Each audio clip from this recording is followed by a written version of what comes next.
প্রিয় শিক্ষার্থীবৃন্দ, আশা করি তোমরা অনেক ভালো আছো। আজকে আমাদের আলোচনার টপিক হচ্ছে same word used as different parts of speech. অনেক সময় একই শব্দ বাক্যে অবস্থানগত কারণে কখনো ভার্ব, কখনো অ্যাডজেক্টিভ, আবার কখনো নাউন হিসেবে কাজ করে। যেমন আমি তোমাদের জন্য আগে থেকেই কিছু বাক্য লিখে রেখেছি।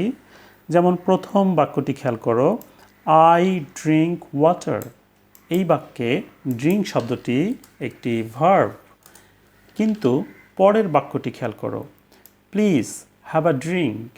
এই বাক্যে ড্রিঙ্ক শব্দটি কিন্তু আর ভার্ব হিসেবে কাজ করছে না।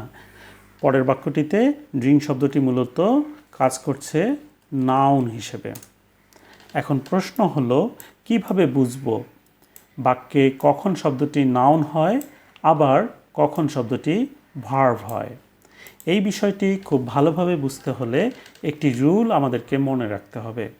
সেটি হচ্ছে, দুই শব্দ বিশিষ্ট কোনো ফ্রেজের যদি প্রথম শব্দটি একটি ডিটারমিনার বা অ্যাডজেক্টিভ হয়, তাহলে সাধারণত পরের শব্দটি নাউন হিসেবে কাজ করে।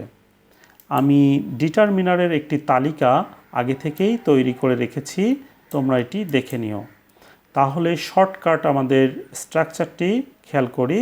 প্রথম শব্দটি যদি ডিটারমিনার বা অ্যাডজেক্টিভ হয়, তাহলে পরের শব্দটি উৎপত্তিগতভাবে যে পার্টস অফ স্পিচই হোক না কেন সেটি নাউন হিসেবে কাজ করবে। এটি উৎপত্তিগতভাবে নাউন হতে পারে, অ্যাডজেক্টিভ হতে পারে, ভার্বও হতে পারে, কিন্তু যদি সামনে আর্টিকেল বা ডিটারমিনার থাকে তাহলে পরের শব্দটিকে আমরা নাউন হিসেবে গণ্য করব।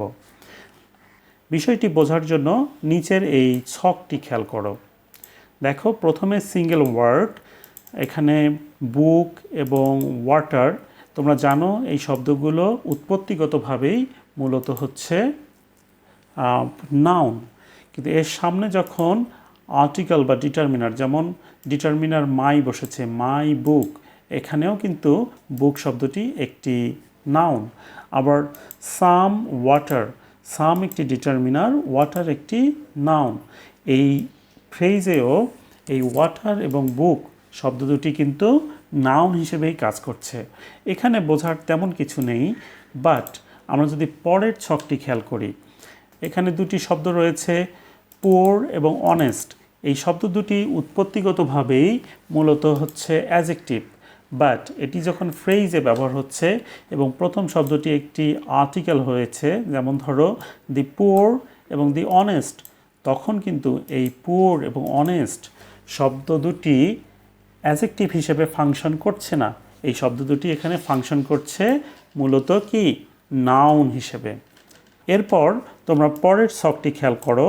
এখানে দেখো, ড্রিঙ্ক এবং রান এই শব্দ দুটি কিন্তু উৎপত্তিগতভাবেই হচ্ছে ভার্ব, কিন্তু এর সামনে যখন সফট ড্রিঙ্ক অর্থাৎ সফট বসেছে, একটি তোমরা জানো সফট শব্দটি একটি অ্যাডজেক্টিভ এবং ড্রিঙ্ক শব্দটি একটি ভার্ব, বাট এই শব্দ দুটির মিলে যখন একটি ফ্রেজ হয়েছে, তখন কিন্তু এই ড্রিঙ্ক শব্দটি আর ভার্ব হিসেবে ফাংশন করছে না, এটি কাজ করছে নাউন হিসেবে।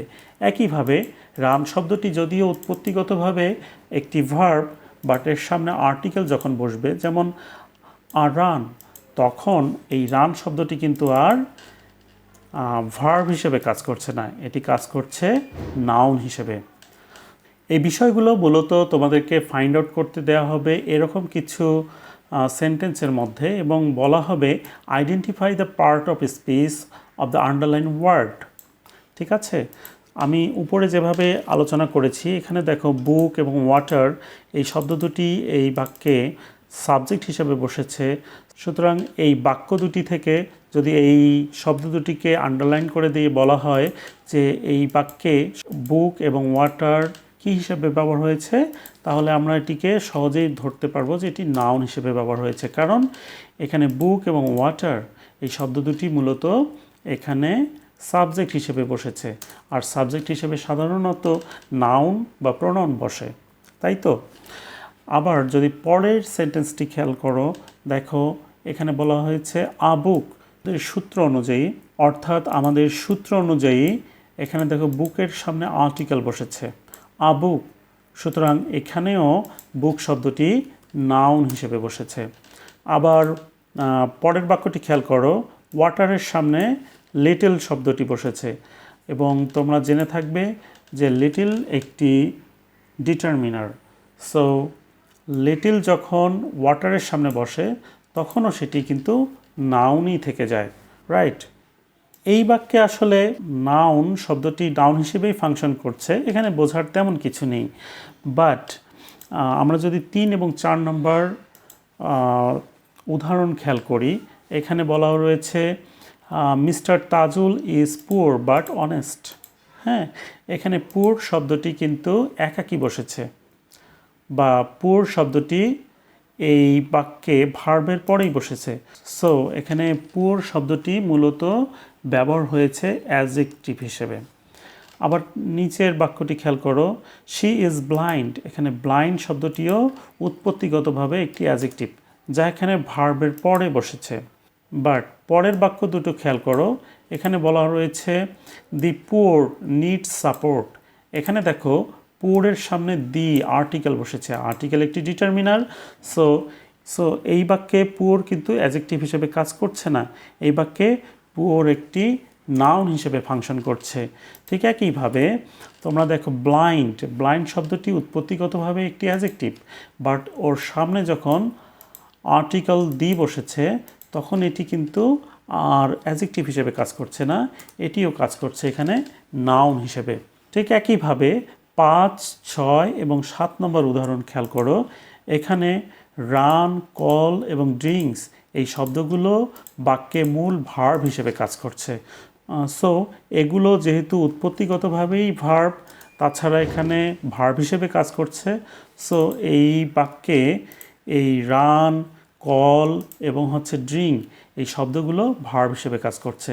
কিন্তু দেখো পরের উদাহরণে এখানে রানের সামনে এই আছে, কলের সামনে এই আছে এবং ড্রিঙ্কের সামনে এই আছে। হ্যাঁ, সো এই একটি ডিটারমিনার যাকে আমরা আর্টিকেল হিসেবে চিনি। সো এর সামনে আর্টিকেল বা ডিটারমিনার থাকার কারণে এই বাক্যে রান, সো রানের সামনে আর্টিকেল থাকায় এই রান কিন্তু এখানে একটি নাউন হিসেবে কাজ করছে। ঠিক একইভাবে কলের সামনে আর্টিকেল থাকায় কলও নাউন হিসেবে কাজ করছে। আবার ড্রিঙ্কের সামনে আর্টিকেল থাকায় ড্রিঙ্কও নাউন হিসেবেই কাজ করছে।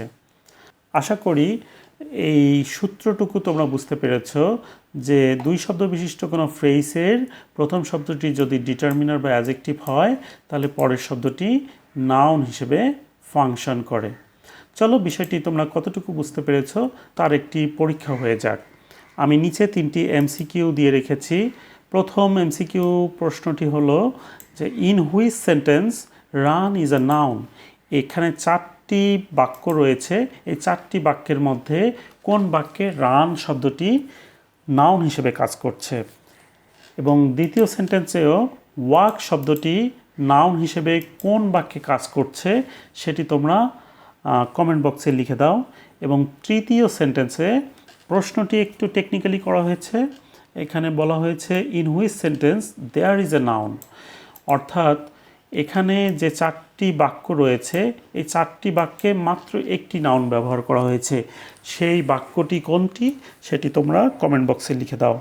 সেই সাথে তোমাদের জন্য একটা অ্যানাউন্সমেন্ট, এখন থেকে ABCL স্কুল ফেসবুক পেজে আমার নিয়মিত ক্লাস দেওয়ার ইচ্ছে রয়েছে। সুতরাং তোমরা আমার ইউটিউব চ্যানেল এবং ফেসবুক পেজটিকে ফলো দিয়ে রেখো। ইনশাআল্লাহ পরবর্তী ক্লাসে আবার দেখা হবে। ততক্ষণ ভালো থেকো। আল্লাহ হাফেজ।